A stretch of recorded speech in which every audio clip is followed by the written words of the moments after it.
Sir, किस तरह की घटना आपके साथ घटी है और कौन लोग थे, क्या कहना चाहते हैं?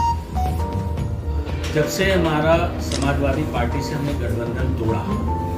तो लोकसभा के चुनाव के दौरान भी कई लोगों का मेरे पास टेलीफोन आया कि ये आपने अच्छा निर्णय लिया है, ये गलत किए हैं, अभी भी आप अपने निर्णय को बदल दीजिए। तो मैंने उस दौरान भी FIR कराई थी और सरकार ने उसके बाद मुझे सुरक्षा व्यवस्था भी मुहैया कराई। फिर मैं इन सब चीज़ों पर ध्यान नहीं दिया। जैसे ही सुप्रीम कोर्ट ने आरक्षण में वर्गीकरण होना आवश्यक है और SC कैटेगरी में भी क्रीमी लेयर को लागू होना चाहिए और वर्गीकरण होना चाहिए, उसने निर्णय दिया, तो इस निर्णय को उत्तर प्रदेश सरकार जल्द से जल्द लागू करे, इसके लिए हमने तुरंत प्रेस कॉन्फ्रेंस बुलाई और मैंने कहा कि उत्तर प्रदेश सरकार अगर 5-6 महीने में इस चीज़ को लागू नहीं करेगी तो मैं मऊ से लखनऊ की फरवरी में पदयात्रा निकालूंगा और उत्तर प्रदेश सरकार पर जन दबाव बनाऊंगा कि इस फैसले को जल्द से जल्द लागू करे और लागू करके पंचायत चुनाव में भी इसको लागू करें। और इस चीज़ को लेकर के लगातार हमारी फील्ड में तैयारी चल रही है और लगातार मीडिया के लोगों से भी बातचीत होती रहती है। तो PDA का नारा देने वाले कई नेताओं को इससे दिक्कत थी। उन लोगों ने मुझे फोन किया कि ये आपका निर्णय गलत है, पिछड़ा जब इकट्ठा होने जा रहा है तो आप पदयात्रा निकाल करके पिछड़ों की एकता को तोड़ेंगे, पिछड़ा और पिछड़ा में पिछड़ों का विभाजन करेंगे, तो ये पिछड़ों की राजनीति के लिए ठीक नहीं है। मैंने कहा कि पिछड़ी जात में एक जात को मजबूत करने के लिए सारी पिछड़ी जात के लोग उनके पीछे खड़े रहे तब तो अच्छा है। उन्हें शिक्षा और नौकरी और राजनीति में भागीदारी नहीं चाहिए। अब अति पिछड़ा इस बात को समझ चुका है कि जब से आरक्षण लागू हुआ है तब से सिर्फ एक जात यादव लोग इस आरक्षण को खा रहे हैं, उससे बच रहा है तो कुर्मी खा रहे हैं और OBC में जाटव और चमार खा रहे हैं, बाकी दलित जातियां सब इससे महरूम हैं। अब इस आवाज को हम दबने नहीं देंगे और फरवरी में पदयात्रा निकाल करके सरकार को बाध्य करेंगे कि इसको लागू करें। तो इस बात को लेकर के जब से मैं तैयारी शुरू किया तब से कई लोगों ने फोन किया तो ये काम आप गलत कर रहे हैं, लेकिन मैंने मजबूती से उनको जवाब दिया। और मुझे लगता है कि उसी के आलोक में 1 तारीख को मेरे कार्यालय पर घटना घटित होती है कि 5 हथियारबंद लोग 1:28 पर पीछे की तरफ से हमारे ऑफिस में आते हैं और जब उन्हें मैं नहीं मिलता हूँ तो मेरे ऑफिस में तोड़-फोड़ करते हैं, लूट के लिए भी करते हैं। 4 लैपटॉप और 2 कंप्यूटर सेट लेकर के चले गए लोग और जो चीजें नहीं लगी जहां जितना संभव हो सका उनको तोड़ा फोड़ा। और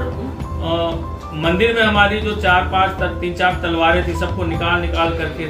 ऐसे उल्टे रख करके ये मैसेज देना कि आप नहीं मिले लेकिन हम लोग आपका नुकसान कर सकते हैं, इस तरह का मैसेज देना, इससे साफ जाहिर होता है। और उनके लूटने के तरीके से भी स्पष्ट दिख रहा था कि वो लूट की नियत से नहीं आए थे बल्कि हमारी जान माल को क्षति पहुंचाने के लिए आए थे। तो मैं यहाँ के स्थानीय प्रशासन से भी कहना चाहूंगा, 3 तारीख को उसका बाकायदे FIR भी नोट हो गया है, सारा विजुअल प्रशासन के पास है, प्रशासन ने आसपास सारे CCTV कैमरों को भी खंगाला है, बहुत कुछ पाया है और पूछने पे कह रही है कि मैं 1-2 दिन में इसका पर्दाफाश कर दूंगा। अगर पुलिस ऐसा नहीं करती है तो 12 तारीख को जनवादी पार्टी के कार्यकर्ता बड़ी संख्या में CP कार्यालय के सामने धरना पर बैठेंगे, धरना प्रदर्शन करेंगे और मैं मुख्यमंत्री जी से भी निवेदन करूंगा कि वो मेरी सुरक्षा व्यवस्था को बढ़ा दें जिससे मैं अपने पार्टी के कार्य को बखूबी रूप से अंजाम दे सकूं और जनता के बीच में बिना भय के मैं घूम सकूं और अपने लोगों को गोलबंद करके अपने कार्यक्रम को सुचारू रूप से संपन्न करा सकूं। कौन लोग हैं इस तरह के जो है आपको कितने शक? वे लोग हैं जो लोगों को हमारे पार्टी से, हमारे कार्यक्रम से क्षति है, जो लोग 2024 के चुनाव में PDA का नारा देकर के, संविधान का नारा देकर के कुछ उपलब्धि हासिल कर लिए, वे लोग चाहते हैं कि PDA के नाम पर पिछड़ों को और दलितों को भी ऐसे ही बेवकूफ बना करके 2027 में सरकार बना ले। ये लोग तो वही हो सकते हैं और मैं ऐसा नहीं होने दूंगा। और मैं उन्हें मैसेज भी देना चाहता हूं कि मैं डरने वाला नहीं हूं इस सब चीजों से, मैं लड़ूंगा और पदयात्रा भी हमारी मजबूती से चलेगी और 2027 से पहले, पंचायत चुनाव से पहले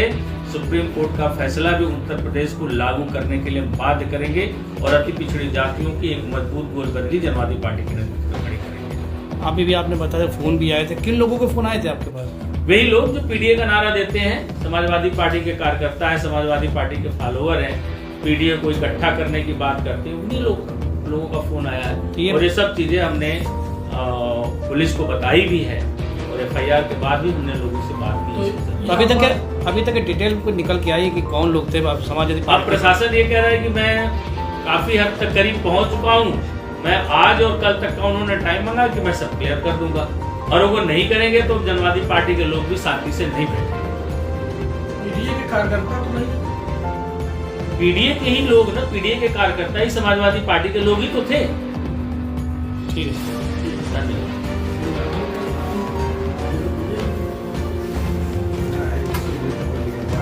हाँ,